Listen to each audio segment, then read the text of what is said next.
बिस्मिल्लाहिर्रहमानिर्रहीम। अस्सलामुअलैकुम, आदाब, सत श्री अकाल। मैं तसद्दुक सलाम और आप देख रहे हैं द क्रिटिकल इंसाइट। दोस्तों, कश्मीर एक बार फिर एक बड़ी कंट्रोवर्सी के सेंटर में है और इस बार बात है दरगाह हजरत बल की। एक ऐसा मकाम जो न सिर्फ एक रिलीजियस प्लेस है बल्कि हजारों लाखों लोगों के लिए इमोशनल और स्पिरिचुअल सेंटर भी है।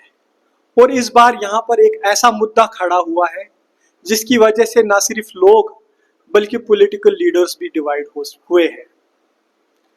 सवाल ये पैदा होता है कि क्या दरगाह हजरत बल में जो एम्बलम लगाया गया वो सही था या जो लोगों का रिएक्शन उस पर आया है वो जस्टिफाइड है। आज के वीडियो में हम इसके बारे में डिटेल्ड बात करेंगे, तो आइए शुरू करते हैं।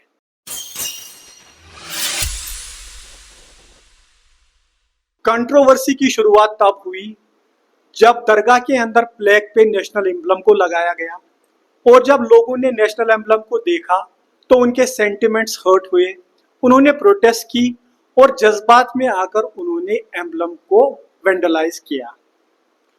इसके रिएक्शन में डॉक्टर दरख्शां इंद्राबी ने एक प्रेस कॉन्फ्रेंस की और उन्होंने कहा कि जो लोग प्रोटेस्ट कर रहे हैं दरअसल वो टेररिस्ट हैं और जब तक इन लोगों को अरेस्ट नहीं किया जाता है तब तक वो भूख हड़ताल पे बैठेंगे। दोस्तों, इंडिया एक सेक्युलर कंट्री है और आर्टिकल 25 ऑफ इंडियन कॉन्स्टिट्यूशन लोगों को पूरा रिलीजियस फ्रीडम देता है और article 28 of Indian constitution religion को स्टेट से अलग रखता है। यानी दोस्तों, रिलीजन और नेशनल सिंबल्स को अलग रखना ही सेक्युलरिज्म का बेसिक फंडामेंटल है। और अगर state emblem of India prohibition of improper use act 2005 के तहत देखा जाए तो नेशनल एम्बलम को सिर्फ गवर्नमेंट पर्पसेस के लिए ही यूज किया जा सकता है और अगर इसका मिसयूज हो जाए किसी प्राइवेट बिल्डिंग पे या कमर्शियल बिल्डिंग पे या किसी रिलीजियस प्लेस पे तो ये एक पुनिशेबल एक्ट है जिसके लिए 6 महीने की सजा या 2000 रुपए तक का फाइन या दोनों हो सकते हैं।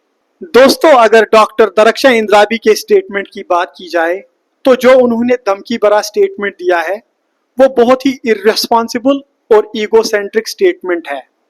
इससे ऐसा लगता है कि वो अपनी पॉलिटिकल पोजीशन और गवर्नमेंट का स्टांस स्ट्रांग दिखाना चाहती है।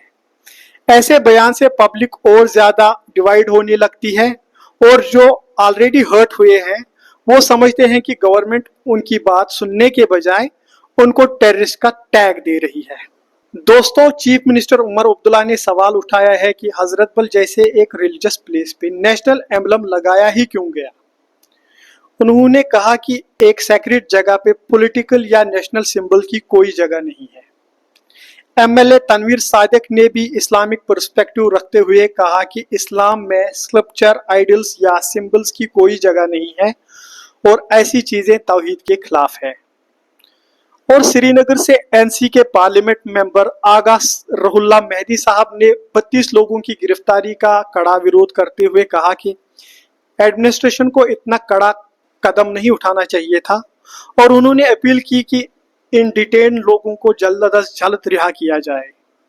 उन्होंने अपने स्टेटमेंट में कहा कि सवाल नेशनल एम्बलम के स्टेचर का नहीं है बल्कि इसको एक सेक्रेट जगह पे रखने का है जिसकी वजह से लोगों के जज्बात हर्ट हुए और ये एडमिनिस्ट्रेशन की इनसेंसिबिलिटी और फेलियर है।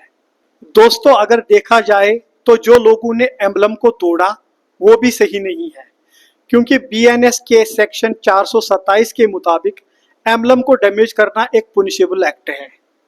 प्रोटेस्ट करना एक कॉन्स्टिट्यूशनल राइट है लेकिन वायलेंट तरीके से करना इलीगल है। आर्टिकल 19 सब class 1 class A freedom of speech and expression देता है लेकिन आर्टिकल 19 सब क्लास 2 रीजनेबल रेस्ट्रिक्शंस भी लगाता है। अब सवाल ये उठता है कि जो डॉक्टर दरख्शां इंद्राबी ने प्रेस कॉन्फ्रेंस की और लोगों पर टेररिस्ट का टैग लगाया और पीएसए की डिमांड की, क्या वो सही है? क्योंकि यूएपीए के एक्ट के तहत एक टेररिस्ट वो होता है जो देश की इंटीग्रिटी और सिक्योरिटी के खिलाफ हो और जिसकी वजह से देश को बड़े पैमाने पे खतरा हो।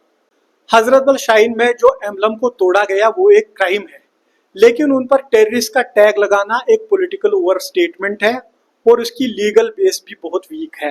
दोस्तों, हजरत बल शाहीन में एम्बलम लगाना कॉन्स्टिट्यूशनली और लीगली गलत है और एम्बलम को तोड़ना भी गलत है और इसे एक टेररिस्ट एक्टिविटी कहना भी एक पॉलिटिकल ओवर स्टेटमेंट है।